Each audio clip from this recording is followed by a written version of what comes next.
That's what Gao did. And there's tapes of it. There's tapes of Gao talking to Bannon the night before the election in 2020, in which he's talking about how they've taken the hard drive to New Zealand and they're manufacturing pictures of me with children in China. Are you serious? Yes, there's literal. You literally have Gao. I mean, go to the Mother Jones. You have access to that? Yeah, go to Mother Jones. It's all unreported, but nobody listens. I mean, literally, there are tapes of Bannon, Gao, and others sitting around talking about how they've stolen the laptop, how they've stolen the hard drive, and how they're manufacturing images because they can do you can say whatever you want at this point. Go listen to the tapes. They're literal tapes. These are legit? Oh, 100% legit. 100%. I mean, I would believe Mother Jones, but they wrote a hit piece on me that's complete bullshit. Yeah. So. Well, by the way, the tapes exist, and I will send you the link to the Mother Jones article with the physical tapes that no one's ever denied actually exist. Oh, by the way, with Bannon's partner, Miles Guo, who by the way is in prison for the next 45 years from stealing over $1.8 billion from Chinese dissidents. Do you know why this? He's the one that lit his apartment on fire when the FBI raided it in the Sherry Netherland on Park Avenue. Wait, what? Yeah, they raided his apartment. He had the penthouse as his Sherry Netherland, or that one right on Park Avenue, and the FBI came in, and all of the hard drives went up in flames and burned the whole penthouse apartment on Park Avenue. By the way, Steve Bannon's partner, who at that exact same time, Steve Bannon is sitting with Jeffrey Epstein, coaching him about how he can, fool the American people into the fact that he's not really a fucking pedophile. That's Steve Bannon, who concocted this whole thing, who put this whole thing together, and handed parts of it off to Rudy Giuliani. I mean, it's all there. Talk to Noel Dumpy, his assistant. Talk to Lev Parnas. I mean, Lev Parnas says the entire Russia thing, the entire thing about Ukraine and bribery and the corruption of the Biden family. He was the guy that Giuliani literally deputized, that Trump literally deputized, to go to Ukraine and dig up dirt on me. Talk to Lev Parnas. Lev Parnas says it's all bullshit. We made it all up. And we sat there with John Solomon and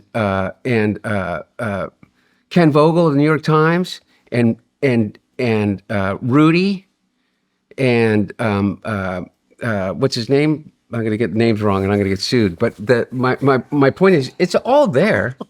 I'm not making any of this shit up. Bob Costello. They literally went to Ukraine and took a dossier and filmed it with OAN from a guy named Derkach, okay, who was a known Russian GRU agent, and I swear to God I'm not making any of this even remotely up, who's wanted for treason, who fled to Russia and now serves in the Duma in Russia as a Russian senator. He's the one that came up with the bullshit bribery thing. Are you fucking kidding? No, and by the way, and this is the thing that drives me insane. It's Rudy Giuliani with an OAN film crew, with Derkach, who is literally has been tried in abstention and convicted of treason inside of Ukraine, who has fled to Russia and has made it clear that he is a Russian agent. He was sanctioned and convicted in abstention or charged in the United States for being a GRU agent. That's where Giuliani was getting all of his information. He's the one that told them that Dmitry Firtash wanted to sell Hunter Biden's laptop 5 months before. 5 months before this, what's his name ever existed, the laptop repair shop guy. Wow. And I can 100% give you each one of these things. I can give you the tapes of the Mother Jones, of the conversation between Bannon, Guo, and the 4 or 5 other people that were in his apartment the night before. That's when Bannon says that, you know what we're going to do? When he loses the election, we're just going to say it's stolen. That's what we're going to do. He lays out the entire Stop the Steal effort. This shit's 100% real. It's 100% real. It's not that 11 labs that can 100% clone the voice real. or any of that shit. 100% real. 100% real. And so all of this stuff exists, but you know what? Nobody gives a fuck about me in the aftermath of what happened with J6. Nobody gives a fuck about what they did in terms of what I was talking about, in terms of like the complete dehumanization of me. And so then I became the pariah by everyone. Nobody in the Democratic Party stepped up, except for maybe a couple people that like stood by me. You want to figure out who's your friend? Here's another gift that they gave me. I know who's really my friend. Because if you were willing to stand with me, or even be seen with me, or be associated with me with any way for a period of time, there was nothing in it for you. Absolutely zero, nothing. The biggest regret that I have is I allowed them to think that I couldn't be around my dad. Because I would rub off. Because I would bring, by the way, like, for instance, like this bullshit, the cocaine in the cubby hole in the West Wing. We were talking about it before.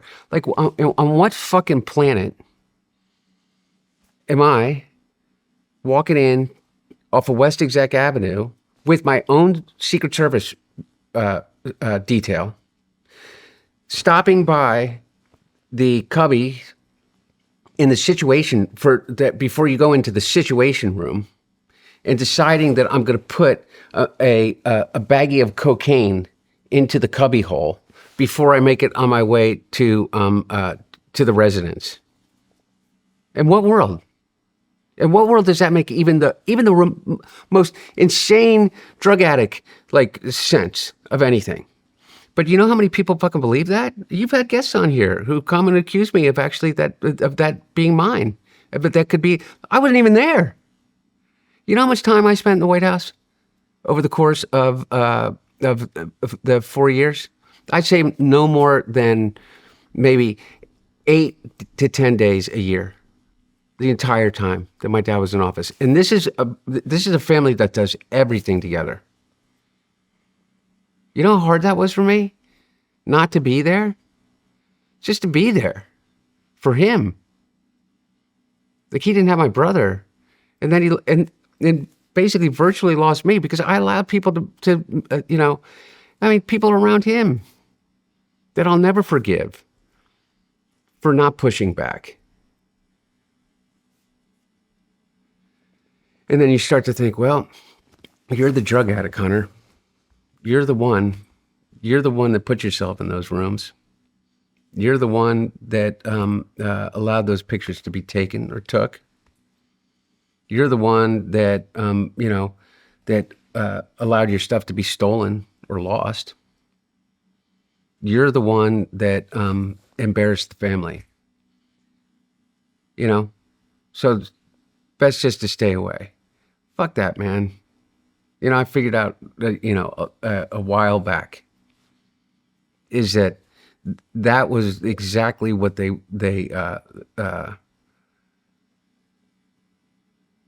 wanted is for me to fail, is for me to relapse. I truly believe that what they really wanted to happen is they wanted to make it impossible for my dad to emotionally, even remotely mount a campaign or to govern, knowing that there's only one thing that he cares more about than this country, and as I think everybody should, is their family. It's his family, and I refused to allow them to do that. No matter where you're watching Shawn Ryan Show from, if you get anything out of this, please like, comment, subscribe, and most importantly, share this everywhere you possibly can. And if you're feeling extra generous, please leave us a review on Apple and Spotify podcasts.